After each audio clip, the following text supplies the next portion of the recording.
사도행전 3장 1절부터 제가 봉독하겠습니다. 제9시 기도 시간에 베드로와 요한이 성전에 올라갈새 나면서 안진뱅이 된 자를 사람들이 메고 오니 이는 성전에 들어가는 사람들에게 구걸하기 위하여 날마다 미문이라는 성전문에 두는 자라. 그가 베드로와 요한이 성전에 들어가려 함을 보고 구걸하거늘 베드로가 요한으로 더불어 주목하여 가로되 우리를 보라 하니 그가 저에게 무엇을 얻을까요 바라보거늘 베드로가 가로되 은과 금은 내게 없거니와 내게 있는 것으로 내게 주노니 곧 나사렛 예수 그리스도의 이름으로 걸으라 하고 오른손을 잡아 일으키니 발과 발목이 곧 힘을 얻고 뛰어서서 걸으며 그들과 함께 성전으로 들어가면서 걷기도 하고 뛰기도 하며 하나님을 찬미하니 모든 백성이 그 걷는 것과 및 하나님을 찬미함을 보고 그 본래 성전 미문에 앉아 구걸하던 사람인 줄 알고 그의 당한 일을 인하여 심히 기이 여기며 놀라니라. 나은 사람이 베드로와 요한을 붙잡으니 모든 백성이 크게 놀라며 달려 나아가 솔로몬의 행각이라 칭하는 행각에 모이거늘. 12절은 같이 읽습니다. 베드로가 이것을 보고 백성에게 말하되 이스라엘 사람들아 이 일을 왜 기이 여기느냐 우리 개인의 권능과 경건으로 이 사람을 걷게 한 것처럼 왜 우리를 주목하느냐. 13절부터는 제가 읽습니다. 아브라함과 이삭과 야곱의 하나님 곧 우리 조상의 하나님이 그 종 예수를 영화롭게 하셨느니라. 너희가 저를 넘겨주고 빌라도가 놓아주기로 결단한 것을 너희가 그 앞에서 부인하였으니 너희가 거룩하고 의로운 자를 부인하고 도리어 살인한 사람을 놓아주기를 구하여 생명의 주를 죽였도다. 그러나 하나님이 죽은 자 가운데서 살리셨으니 우리가 이 일의 증인이로라. 16절 또 같이 읽습니다. 그 이름을 믿음으로 그 이름이 너희 보고 아는 이 사람을 성하게 하였나니 예수로 말미암아 난 믿음이 너희 모든 사람 앞에서 이같이 완전히 낫게 하였느니라. 문학 소설에서 사용하는 용어 중에 시점이라는 용어가 있습니다. 어떤 이야기를 써 나갈 때 어떤 관점에서 이야기를 바라보고 기록하느냐에 따라서 기술 방식이 달라지죠. 학창 시절 국어 시간에 아마 들은 기억이 나실 겁니다. 1인칭 주인공 시점이 있죠. 자, 그리고 1인칭 관찰자 시점이 있습니다. 그리고 전지적 작가 시점이라고 들어보셨죠? 기록하는 사람이 신처럼 모든 것을 알고 있는 것처럼 그렇게 사람의 내면까지 이렇게 기술해 가는 것이죠. 그리고 또 한 가지는 3인칭 관찰자 시점입니다. 철저히 객관적인 입장에서 3인칭의 입장에서 어떤 인물과 사건을 관찰하면서 기록해 가는 거죠. 그런데 우리가 성경을 읽어 나가실 때 우리에게 유익한 그 시점이 있는데 그것이 바로 3인칭 관찰자 시점입니다. 그냥 성경을 생각 없이 읽는 게 아니죠. 그냥 그 성경에 기록된 사건의 현장 속으로 실제로 들어가는 겁니다. 그래서 자세하게 객관적으로 관찰하는 거죠. 그리고 성령의 도우심을 받고 그 본문이 우리에게 주는 교훈을 받는 것입니다. 그럴 때 우리는 본문을 통해서 하나님이 주신 그 교훈과 가르침을 세미한 부분까지 놓치지 않고 받을 수가 있습니다. 자, 오늘은 사도행전 3장의 내용을 공부할 텐데요. 지금부터 우리 모두 타임머신을 타고 뭘 타고요?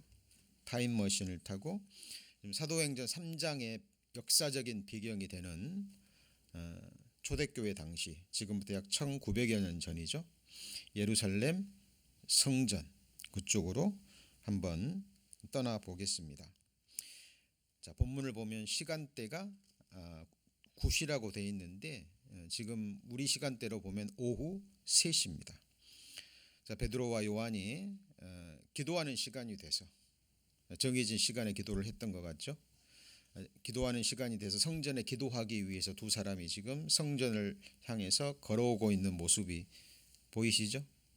예, 걸어오고 있습니다.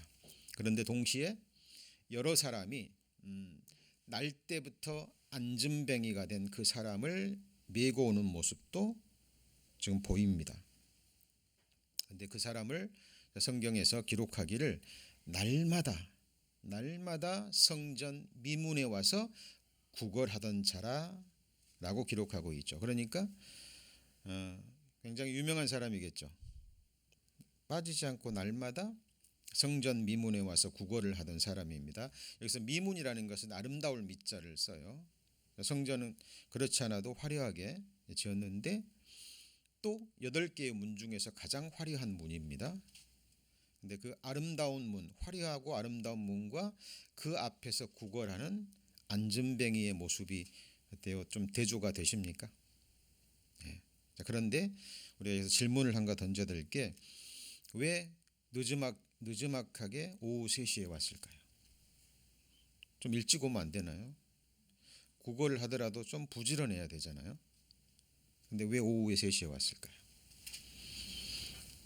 자, 아까 그랬죠? 3인칭 관찰자 시점에서 자세하게 그 상황을 들여다보면 이 사람이 혼자서 온 게 아니죠. 걸어올 수 없잖아요. 그러니까 지금 누군가의 여러 사람들에 의해서 매여서 오는 겁니다. 그러니까 이 사람은 날 때부터 안진뱅이기 때문에 구걸도 자기가 원하는 시간에 마음대로 못하는 거예요. 구걸을 하기 전에 무엇부터 구걸해야 될까요? 자기가 거하는 거처가 있겠죠. 뭐 움막이 됐던 텐트가 됐건 거기서부터 사람들에게 나를 좀 메어다가 성전 미문에 앉혀달라고 구걸을 해야 돼요. 도움을 요청해야 됩니다. 근데 지금도 그렇겠지만 그 일도 쉽지 않았겠죠. 그렇죠? 몇몇 사람이 긍휼히 여겨서 이 사람은 불쌍히 여겨서 뭐 돈으로 뭐 주지는 못할 만능장 이 사람을 구걸할 수 있는 장소까지 누군가가 도와줘야만 올 수 있는 비참한 환경에 있는 사람입니다. 오후 3시 늦음하게 그쪽으로 이제 오고 있습니다. 근데 베드로 요한이 성전에 들어가려고 할 때 그 구걸하는 미문에 앉아 있는 그 안진뱅이를 봅니다. 그리고 거기 4절에 이렇게 돼 있죠. 4절에 베드로가 요한으로 더불어 어떤 표현이 나옵니까? 주목이라는 표현이 나옵니다. 주목하여 가로되 우리를 보라 하니. 성경은 그 모든 것에 대해서 자세히 기록하고 있잖아요. 근데 한 가지 여쭤보죠. 이 당시에 성전 주변에서 구걸하는 사람이 이 사람만 있었을까요? 아니었을 겁니다. 그죠? 예루살렘에 거하는 사람들은 당시 로마의 압제를 받고 있고 굉장히 어렵게 살아가고 있었기 때문에 성경에도 기록하지만 날 때부터 소경된 자, 날 때부터 안진뱅이, 뭐 혈루병 걸린 자, 가난한 사람들이 굉장히 많았죠. 구걸하는 사람들이 많았을 겁니다. 그런데 베드로와 요한의 눈에는 이 날 때부터 안진뱅이 된 이 사람이 눈에 들어오는 거예요. 주목합니다. 그리고 우리를 보라고 얘기하죠. 자, 그리고 이 안진뱅이가요. 5절에 보시면 그가 저희에게 무엇을 얻을까 하여 바라보거늘. 안진뱅이지 눈은 보이죠. 자, 베드로가 가로되 은과 금은 내게 없거니와 내게 있는 것으로 내게 주노니 곧 나사렛 예수 그리스도의 이름으로 걸으라 하고 오른손을 잡아 일으킵니다. 이때 발과 발목이 힘을 얻고 자 뛰어 서서 걸으며 그들과 함께 성전으로 들어가면서 걷기도 하고 뛰기도 하며 하나님을 찬미합니다. 여러분, 이 부분에서 우리는 그냥 넘어가면 안 돼요. 복음서에 예수님이 또 예수님의 제자들이 여러 이적과 기적을 일으키니까 너무나 많은 이적과 기적이 기록되어 있으니까 그런데 이 사람의 입장으로 들어가서 생각해 보면 놀라운 일이죠. 얼마나 기뻤을까요? 얼마나 감사했을까요? 한 번도 태어나서부터 걸어본 적이 없이 여기서 저기까지 가까운 곳에 움직이려 해도 기어서 가야 되고 좀 먼 곳으로 가기 위해서는 또 누군가에게 도움을 요청하는 그 비참한 처지에 있는 그 사람이 어느 날 한순간에 일어섰고 뛰면서 걷고 성전으로 들어갑니다. 그죠? 미문에 앉아서 구걸하면서 성전에 들어가서 하나님께 예배하고 기도드리는 그 사람들을 볼 때 얼마나 부러웠을까요? 예? 제가 그 병원에 있는 그 한 어르신을 한국에 있을 때입니다. 신방하면서 그 어르신의 말이 지금 20년이 넘었는데요. 지금도 기억이 나요. 예, 못 움직이셔요. 그러니까 못 움직이고 화장실도 못 갑니다. 예, 가리지도 못하고 기저귀를 차야 되는데 며느리가 계속 아들이 하나입니다. 그래서 며느리가 그 기저귀를 갈아주는 거예요. 말은 하실 수 있습니다. 제가 가서 이제 복음을 전하는데 그분의 소원이 기어서라도 좋으니 제발 좀 내 힘으로 화장실만 갔으면 좋겠다고. 예, 건강하셨던 분이거든요. 예, 능력도 많으셨고 또 인기도 많으셨고 홀로 된 분이셨는데 예, 재물도 있고 건강하시고 또 이렇게 등치도 좋으셔요. 예, 60대 중반까지 정말 멋지게 사셨던 분인데 한순간에 쓰러지신 거죠.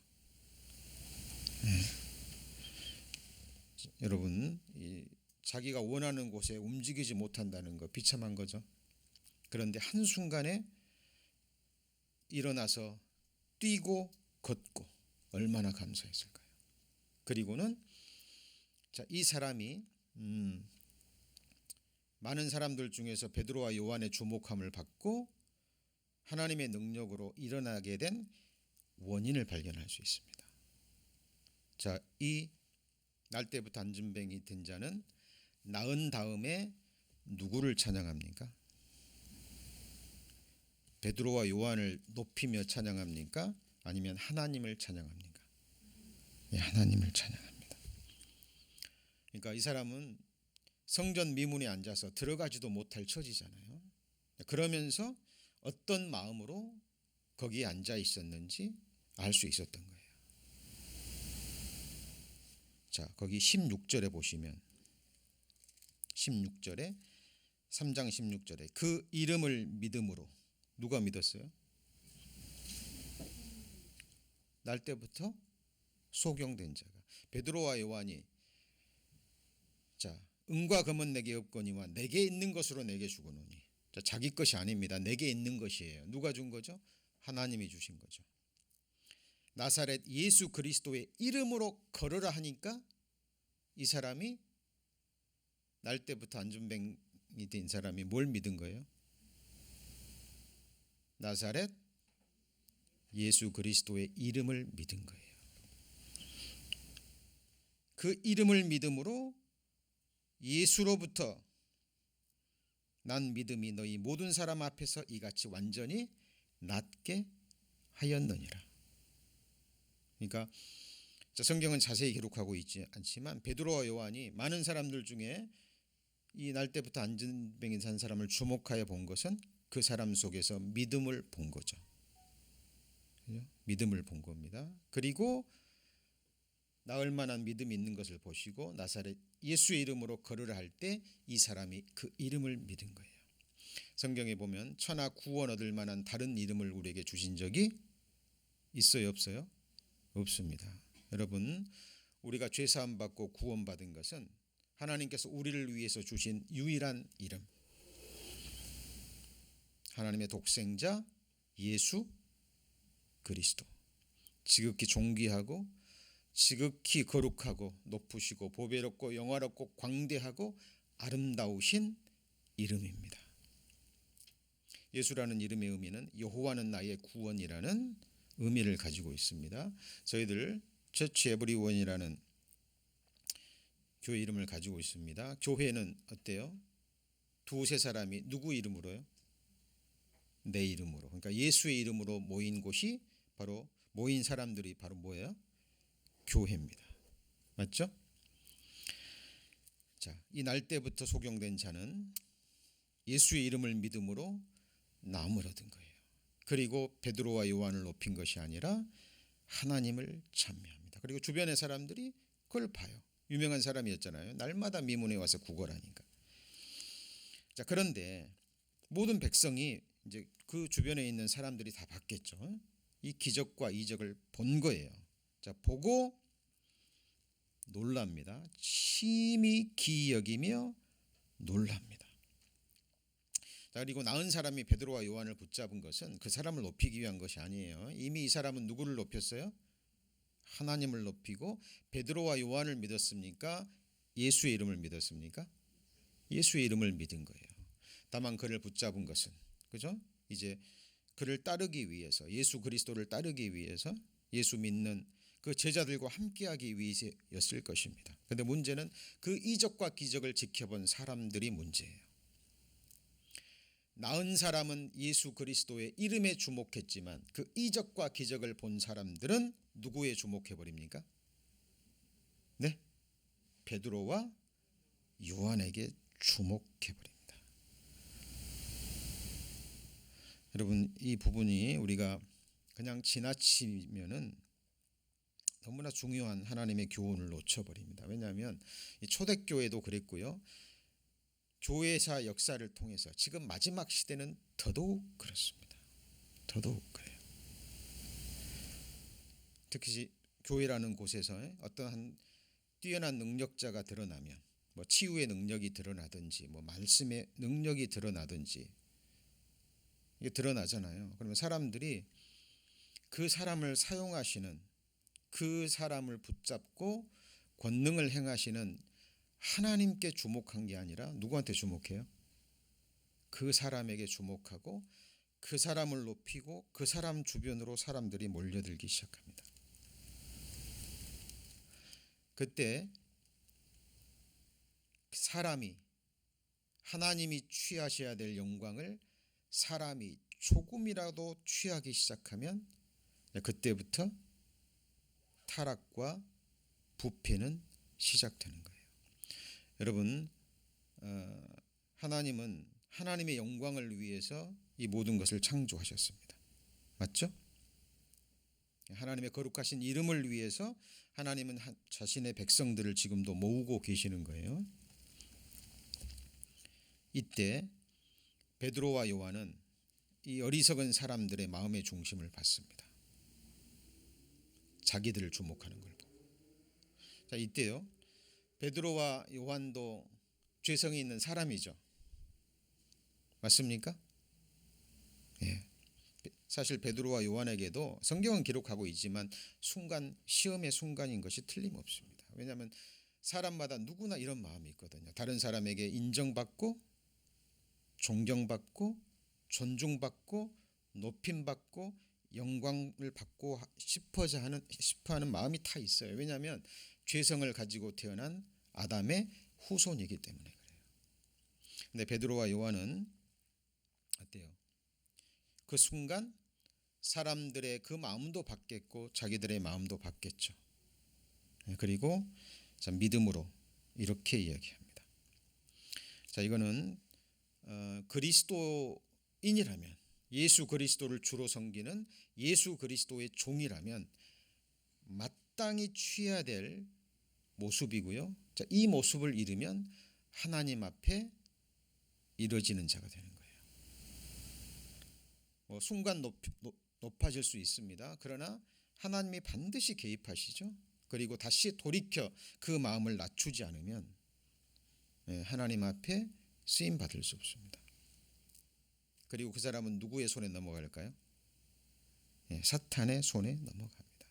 그대로 넘어가는 거예요. 하나님이 간섭하시고 책망하시고, 자 그리고 깨닫게 하시는데, 자 그 하나님의 간섭을 받지 않고 돌이키지 아니하면 그렇게 되는 겁니다.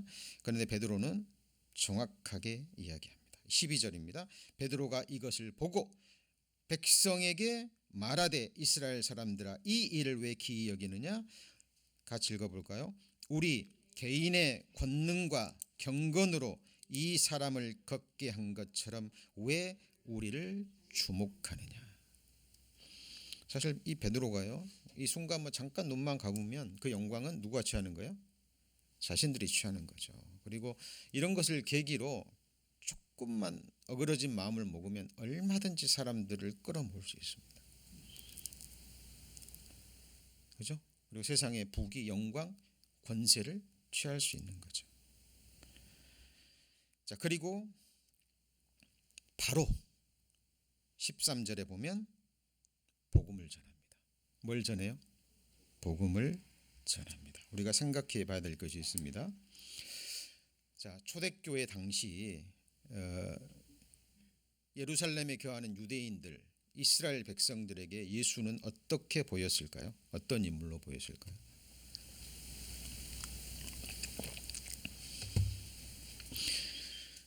자, 예수님은 이 당시, 지금도 그렇습니다. 지금도 유대인들 중에 예수 믿는 사람, 예수를 구주로 하나님의 아들로 메시아로 믿는 사람은 극소수인 거 아시죠?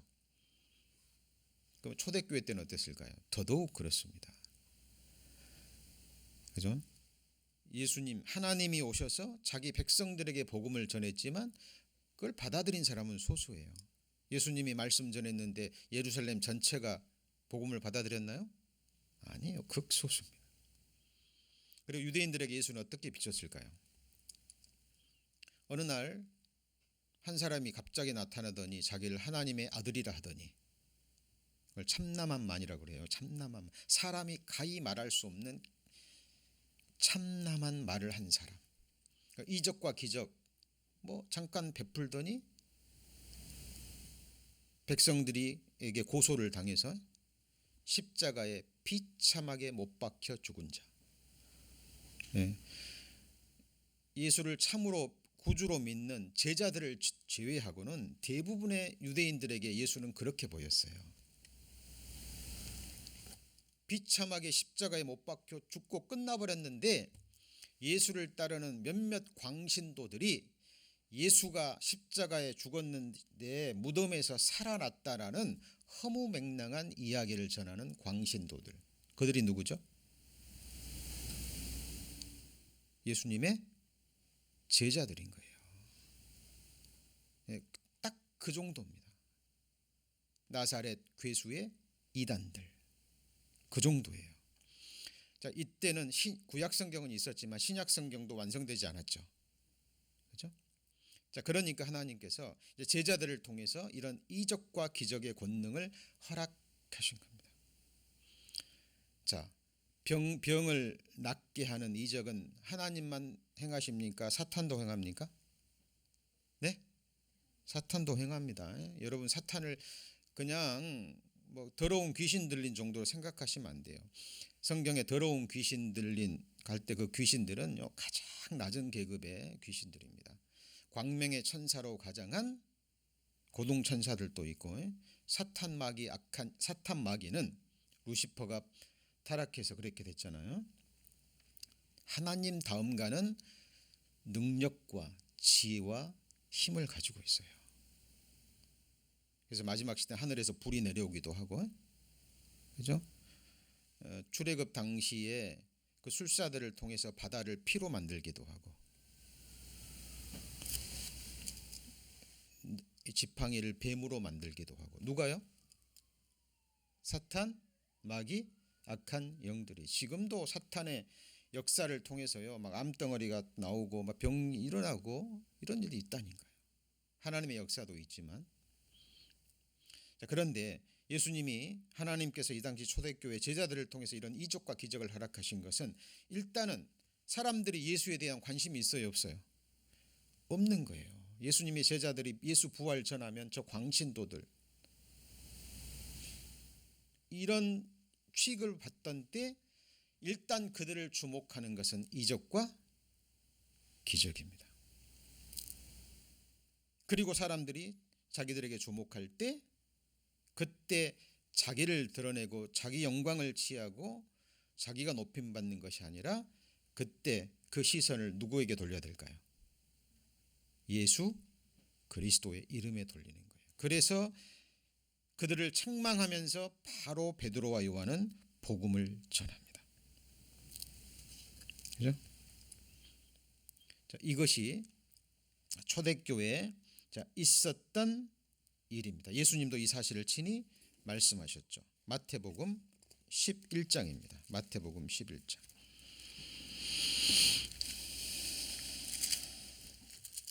마태복음 11장 5절입니다.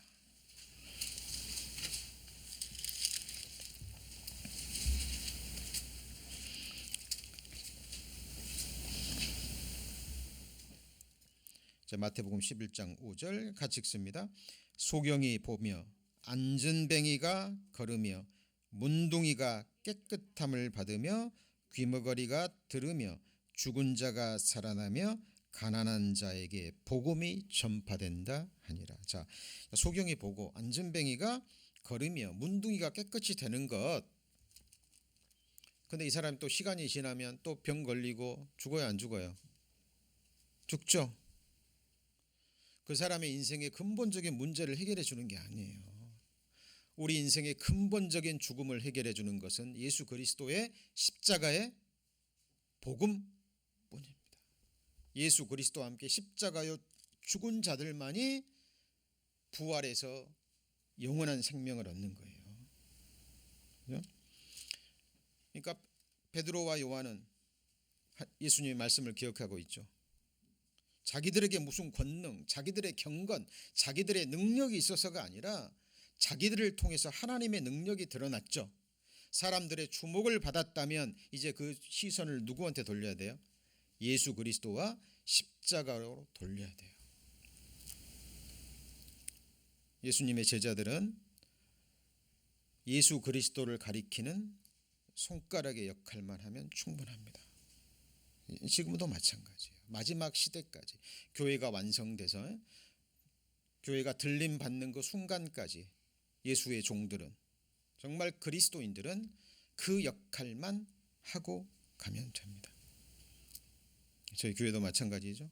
그런데 교회사를 보면 그렇지 않습니다. 자, 처음에는 정말 초심해서 너무나 귀한 마음으로 복음을 전합니다.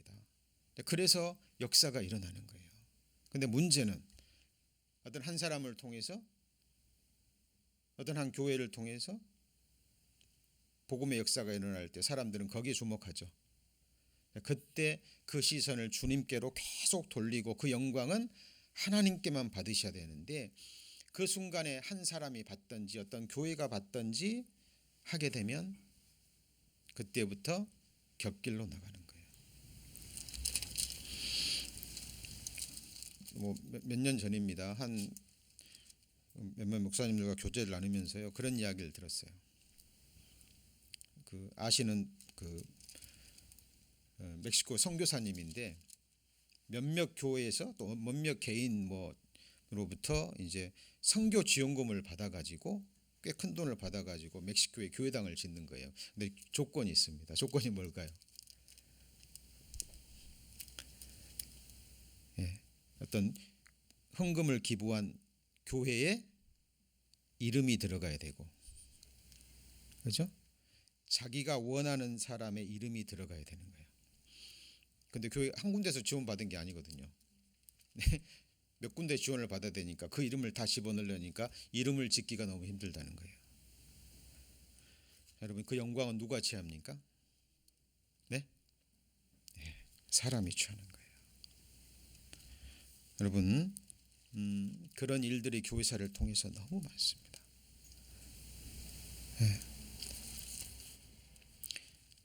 하나님은 우리에게 오늘 사도행전 3장의 이 베드로와 요한의 이야기를 통해서 정말 우리가 주목해야 될 분은 오직 누구죠? 예수 그리스도의 이름뿐입니다. 이와 비슷한 이야기가 또 사도행전에 기록되어 있죠. 사도행전 14장입니다. 사도행전 14장, 이번엔 베드로와 요한의 이야기가 아니라 바울과 바나바의 이야기인데, 이 사도행전 14장의 이야기는 한술 더 뜹니다. 더 심각하죠. 사도행전 14장 8절에 보시면 여기도 안진뱅입니다. 14장 8절 211페이지, 루스드라에 발을 쓰지 못하는 한 사람이 있었는데 나면서 이 사람도 뭐예요? 안진뱅입니다. 걸어본 적이 없습니다. 바울이 말하는 것을 듣거늘 바울이 또 뭐예요? 주목하여 구원받을 만한 믿음이 그에게 있는 것을 뭐예요? 보고. 자, 사도행전 3장은 이 부분이 주목한단 말만 있지 구원 얻을 만한 믿음이라는 말 안 나오죠. 자, 그런데 동일한 관점에서 바라보셔도 됩니다. 여기는 구체적으로 기록되어 있죠. 하나님 말씀을 전하는데 한 사람이 정말 하나님 말씀을 잘 듣는 거예요.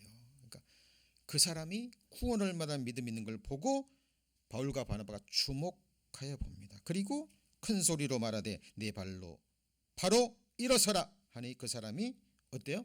뛰어 걷습니다. 이적과 기적이 일어났죠. 자, 무리가 바울의 행한 일을 보고 루가오니아 방언으로 소리질러 가로되 같이 읽습니다. 신들이 사람의 형상으로 우리 가운데 내려오셨다 하여 바나바는 스스라고 바울은 그 중에 말하는 자이므로 흠이라 하더라. 신의 이름입니다. 자, 우상의 이름이죠. 성박 스스 산당의 제사장의 소와 화관들을 가지고 대문 앞에 와서 무리와 함께 뭐합니까?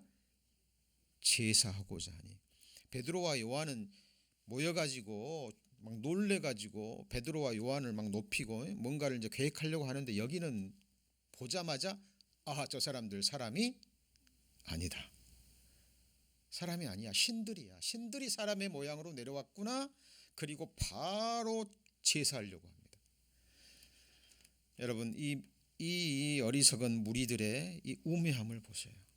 근데 여러분, 우리 이런 본문을 읽으면서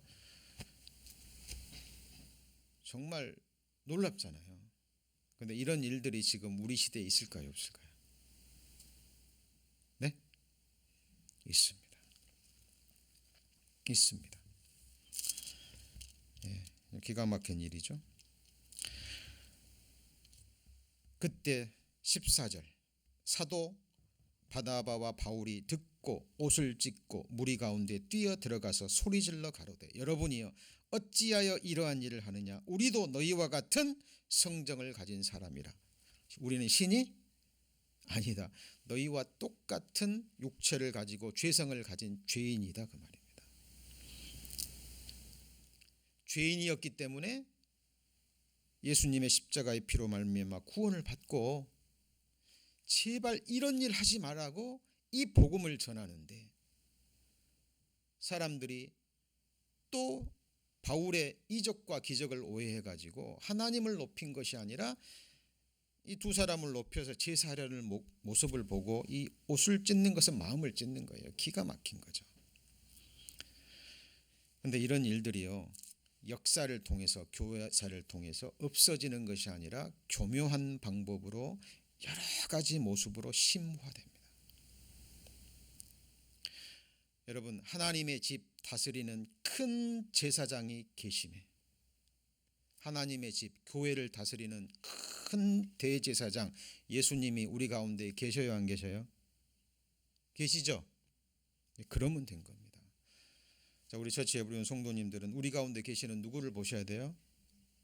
예수 그리스도에 주목하셔야 돼요. 예수님이 피로 사시고 예수님이 세워가시는 무너지지 않는 그 영원한 성전을 보셔야 됩니다. 그래서 저희 함께하는 지체들 우리 성도님들은 절대 이것만큼은 허락해서는 안 돼요.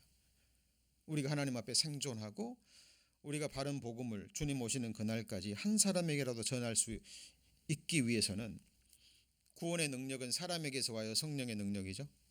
성령의 능력입니다. 우리를 변화시키는 것도 성령의 능력이에요. 여러분, 외적으로 모양만 그럴듯하게 부흥할 수 있는 그 길들이 너무나 많아요. 교회 안에 마케팅이 들어옵니다. 그렇죠? 어떻게 하면 부흥할 수 있는가? 그런 책들, 강연들 너무 많아요. 그 중에 하나가 뭔지 아세요? 교회를 자랑하고 목사님을 자랑하는 거예요. 자, 망하는 지름길입니다. 그렇게 해서 사람들을 모으면 뭐하죠? 여러분, 항상 적은 무리였습니다. 진정한 교회에 하나님이 함께 하시고 또 세워가시는 교회는 시대마다 지역마다 예수님이 말씀하셨죠. 적은 무리예요. 왜 예수님이 그러셨을까요? 2,300명이 2,3,000명이 내 입으로 모인 곳에 나는 그들 중에 있느니라. 이렇게 말하셨다면 정말 우리는 정말 슬펐을 뻔했죠. 예수님이 감사하게도 몇 사람이요? 2, 3사람이 내 이름으로 모인 곳에 2사람이 합심하여 뭐하면요? 기도하면 그 2사람이 주님의 이름으로 모일 때 그 누구도 풀 수 없는 삼겹줄이 되는 거예요. 부부도 마찬가지입니다. 교회도 마찬가지입니다. 여러분, 우리가 오늘 복음을 통해서 배워야 될 너무나 중요한 메시지입니다.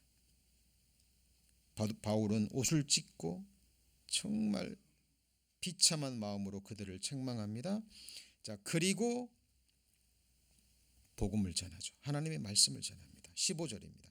가로되 여러분이 어찌하여 이러한 일을 하느냐? 우리도 너희와 같은 성정을 가진 사람이라. 너희에게 뭘 전하는 것은요? 복음을 전하는 것은 이 헛된 일을 버리고 천지와 바다와 그 가운데 만유를 지으시고 살아계신 하나님께 뭐예요? 돌아오라 합니다. 여러분, 하나님께로 돌아가는 겁니다. 그죠? 그것만이 우리가 하나님 앞에 살 길이고요. 우리가 복음을 전할 수 있는 유일한 길입니다. 이런 예들이요, 복음서에 또 구약 성경에 여러 가지 모습으로 기록되어 있습니다. 여러분, 이스라엘의 초대 왕 사울도 처음에는 겸손한 사람이었죠. 사무엘 선지자가 기름 부으려고 하니까 감히 나 같은 사람, 그죠? 이스라엘 지파 중에서 가장 작은 베냐민 지파요. 베냐민 지파 중에서도 가장 작은, 아무 능력 없는 자기 집이고 그 중에 자기같이 이런 사람을 어찌 기름을 부으려고 하냐고. 그렇게 겸손한 사람이었다니까. 실제로 기름 부으려고 할 때 사울은 도망가 버립니다. 숨어버리죠, 행구 뒤에. 그래서 왕이 된 겁니다. 그런데 어때요? 왕이 되고 그 겸손하기 때문에 하나님께서 능력을 주셔서 전쟁을 통해서 승리합니다. 백성들의 시선이 누구한테로 옮겨져요? 사울에게, 사울 왕에게. 사울 왕이 키도 크고 준수했다 그래요. 보통 사람보다 머리 하나가 더 있었답니다. 그러니까 사람들이 주목합니다. 스포트라이트를 받는 거죠. 영광을 취하는 겁니다. 정말 좋거든요. 스탄이 역사해버리죠. 사울은 그 영광을 누구한테 돌려야 되죠? 하나님께만. 그런데 사울은 그 영광을 자기가 취해버립니다. 그리고 이제 눈앞에 보이는 것은 하나님이 아니라 자기를 바라보는 백성들이에요. 그 백성들만을 두려워하죠. 그래서 하나님의 말씀을 버려버립니다. 자, 이스라엘의 위대한 왕 다윗도 마찬가지입니다. 다윗도 겸손한 자였습니다. 그리고 주목을 받지 못한 인물이었어요. 아버지에게서조차. 사무엘 선지자라도 연락을 받습니다. 아들들을 다 모으라고. 내가 기름 부을 받을 자를 하나님의 명을 받고 선택해서 기름을 붓겠나고. 자, 그런데 이새가 다른 아들들을 다 모았는데 누구는 빼나요? 다윗은 빼나요. 제 말째 아들이고 별 볼 일 없었거든요.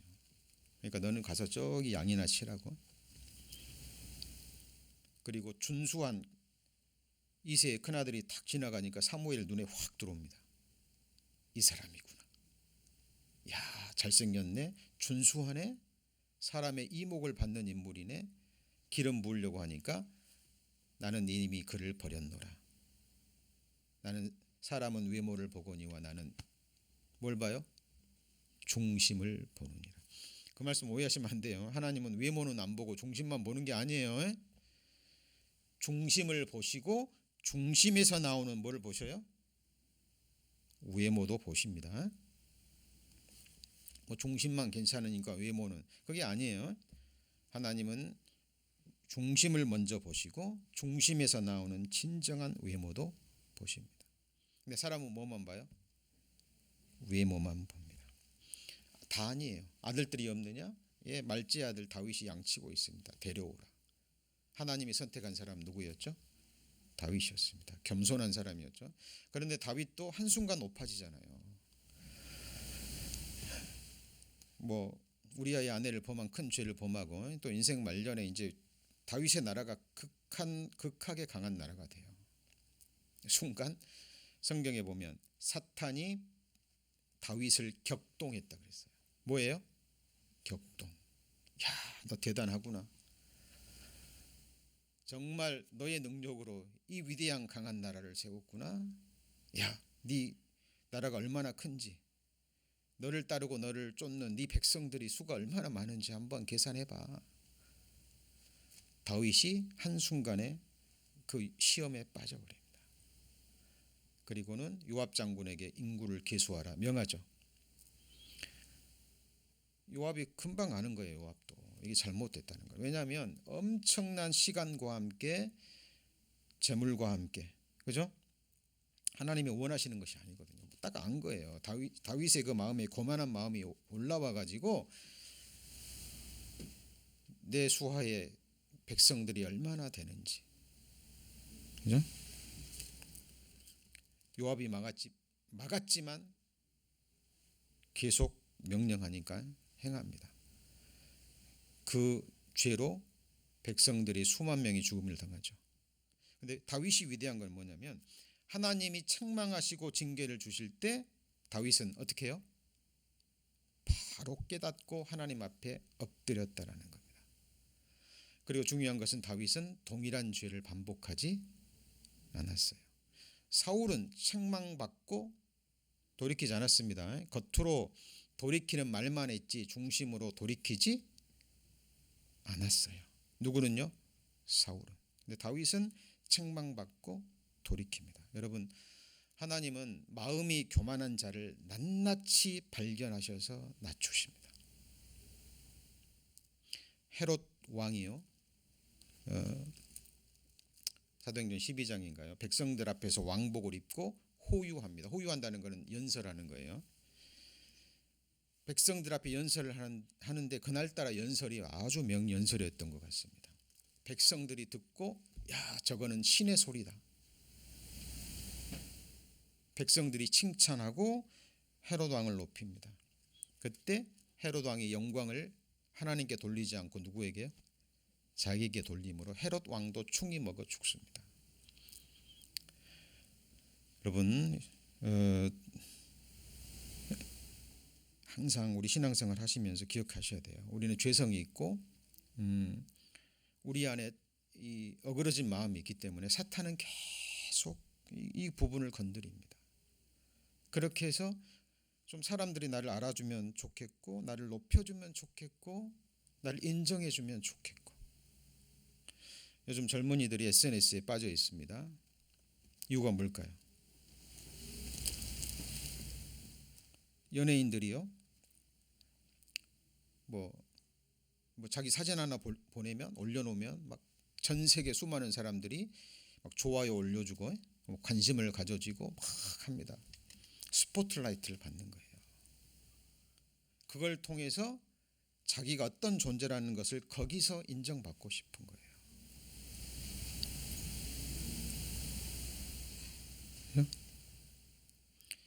유명한 연예인들이요 이제 인기가 사그라들고 나이 늙어가고 그러면 어떤 자기 어떤 내적인 부분을 잘 다스리지 않으면요 대부분 비참한 삶을 산다 그래요.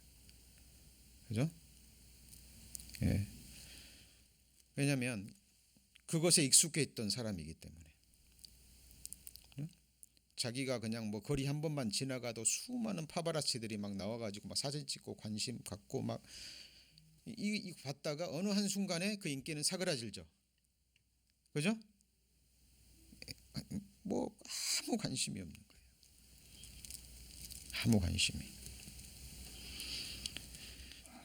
여러분 정말 우리가 주목해야 될 분은 우리를 지으시고 창조해 주시고 우리를 죽기까지 사랑하신 예수 그리스도 그리고 우리를 향하신 하나님의 생각과 계획과 여러분의 정말 미래와 영원한 운명 죽음 건너편의 영원한 삶에 여러분은 주목하셔야 됩니다.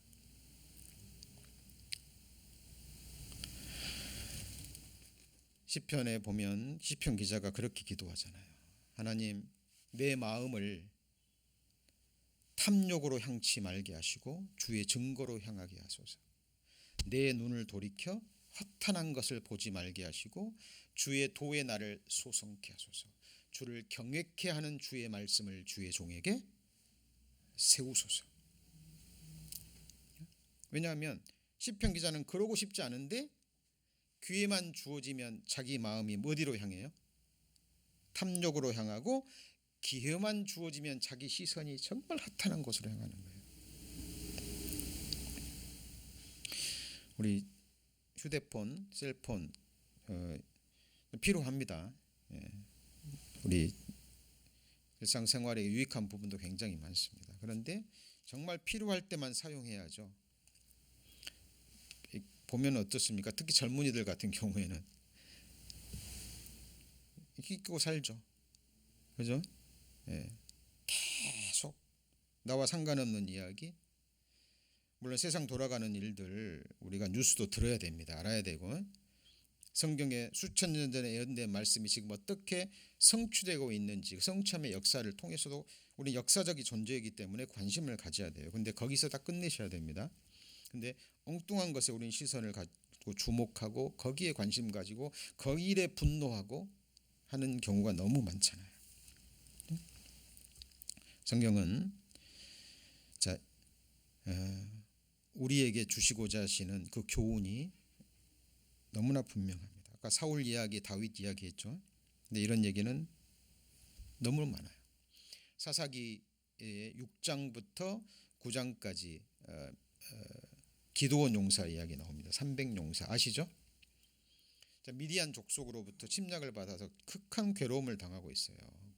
그런데 갑자기 기드온이라는 한 용사가 나타나서 그 미디안 대군을 단 300명의 용사로 무찔러 버립니다. 이스라엘 백성들이 누구를 주목하죠? 네? 예. 우리 사사기 6장을 한번 보시죠. 사사기 6장입니다.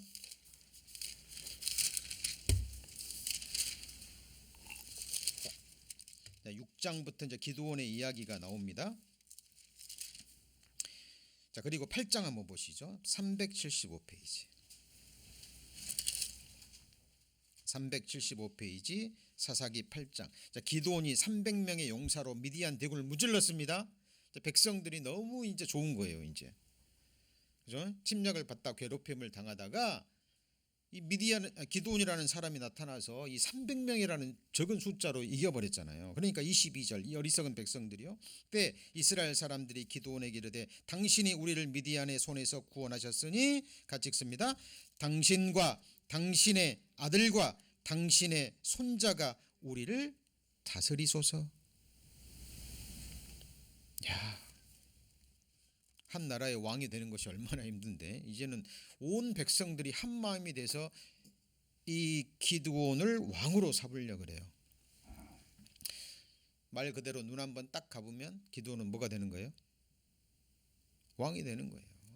그것도 자기 아들 대대손손이 왕이 되는 겁니다. 근데 기드온은 아는 거죠. 자기를 알고 하나님을 아는 거예요. 이때 기드온이 영광을 자기가 취해야 안 취해요? 안 취합니다. 여러분, 이게 쉬운 일이 아니라는 거 아시죠? 여러분, 권세라는 것이, 이 세상 권세라는 것이 정말 좋은 것이거든요.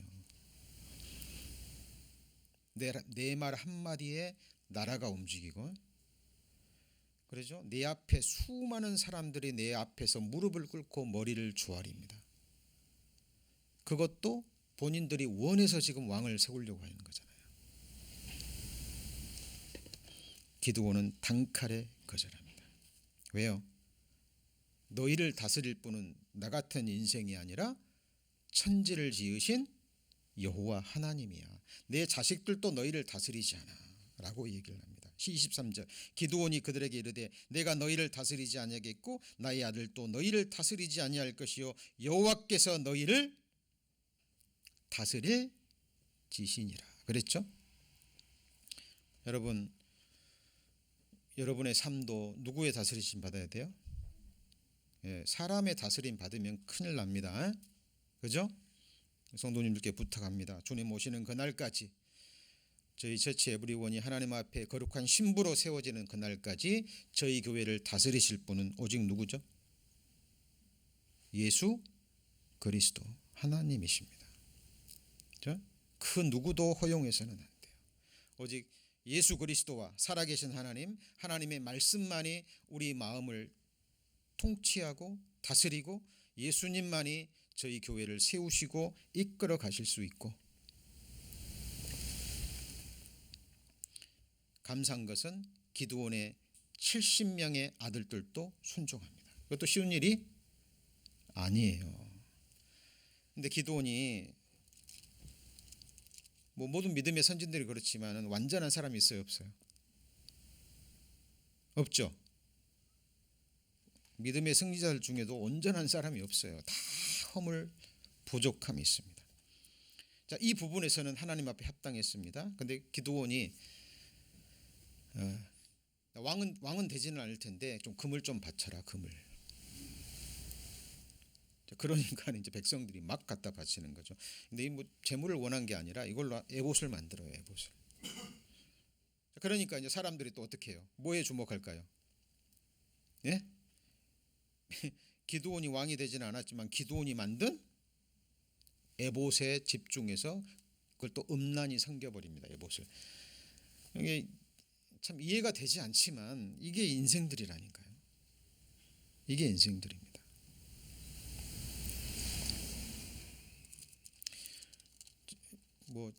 제가 들었습니다. 유명한 예루살렘에 가면은 그 제자들의 이름을 딴 교회당이 있죠. 그죠?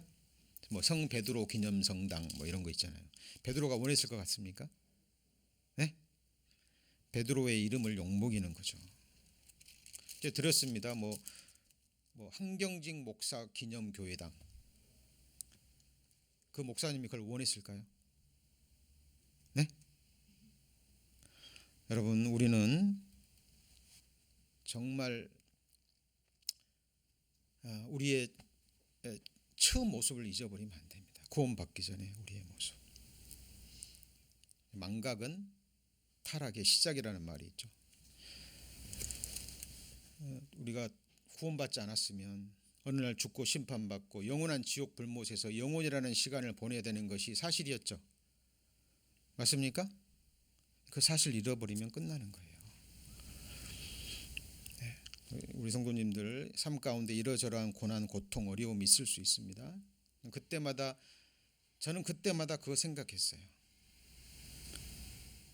내가 마땅히 받았어야 될 지옥 형벌에 비하면 지금 내가 당하는 고통은 아무것도 아니다. 맞습니까? 지금 내가 이 세상에서 어떤 멸시천대와 오해와 비방과 온갖 소리를 다 듣는다 할지라도 내 죄 때문에 예수님이 당하신 멸시천대, 모욕, 침뱉음, 십자가의 고난, 이거 생각하면 우리가 그리스도인으로서 잠시 당하는 그 모욕과 천대는 아무것도 아니죠. 예. 여러분 그 사실을 잊고요. 우리가 어떻게 구원을 받았는지, 우리가 어떤 사랑을 통해서 하나님의 자녀가 되었는지 이것을 잃어버리고 감사를 잃어버리잖아요. 그러면 이 어리석은 이스라엘 백성들처럼 되는 거예요. 그렇죠? 모세를 통해서 어떻게 출애굽시켰고 광야 40년 동안 어떻게 그들을 먹였고 입혔고 지금도 살게 하시고 그들을 가나안 땅으로 이끌어 가시고 그들을 하나님의 백성으로 온전케 하시려는 하나님의 큰 계획에는 관심이 없고 그냥 광야길에 조금만 뭐가 불편하면, 조금만 뭐가 마음에 안 들면 불평과 원망을 쏟아내는 이스라엘 백성들. 그리고 어떤 사람을 통해서 조금만 능력만 나타나면 그냥 그 사람을 하나님처럼 섬겨버리고 하나님은 어디로 가버리고, 그것들이 전부 다 우상덩어리가 되는 거죠. 이 기드온이 또 하나 잘못한 게 뭐냐면 아내들을 많이 뒀어요. 아내들을 통해서 아들이 70명이나 됩니다. 근데 감사한 게 70명의 아들들은 다 순종했어요. 누구도 왕의 자리를 탐내지 않습니다. 그런데 세겜 땅에 있는 첩에서 난 아들 아비멜렉이 문제예요. 가만히 보니까 다 옆에 보잖아요. 백성들이 왕 삼으려고 그러는데 아버지가 싫다 그러네요. 70명의 아들도 다 싫다 그러네요. 이 사람이 야망을 딱 품은 거예요. 세겜 땅이 자기 관할이니까, 자기 고향이니까 세겜 사람들의 마음을 도둑질해 버립니다. 야, 아버지 그 기드온의 아들 70명이 너희들을 다스리는 게 낫겠냐? 너와 나의 동족인 내가 너희를 다스리는 게 낫겠냐? 가만히 생각해 보니까 이 어리석은 백성들이 그래, 한 사람이 다스림을 받는 게 낫고 너희는 내 동족이지. 그리고 왕을 세워버립니다. 그리고 아비멜렉이 이제 형제들이 눈에 거슬리죠. 그죠? 70명의 아들을 다 죽이려고 합니다. 그리고 죽이죠. 한 사람만 빼고 말제 아들 요담만 도망쳐 살아나옵니다. 그리고 요담이 소식을 들어요. 이 아비멜렉이 자기 형제들을 다 죽이고 자기만 살았다라는 것을. 그리고 요담이 그리심산 꼭대기에 올라가서 그 유명한 요담의 나무 비유의 이야기를 베풀죠. 그죠? 그리고 새 나무와 가시나무가 나옵니다. 새 나무는 무슨 나무예요? 좋은 나무. 나무들이 와서 감람나무에게 포도나무에게, 그죠? 올리브 나무에게 다 이야기합니다. 네가 우리의 왕이 되라고. 사사기 9장.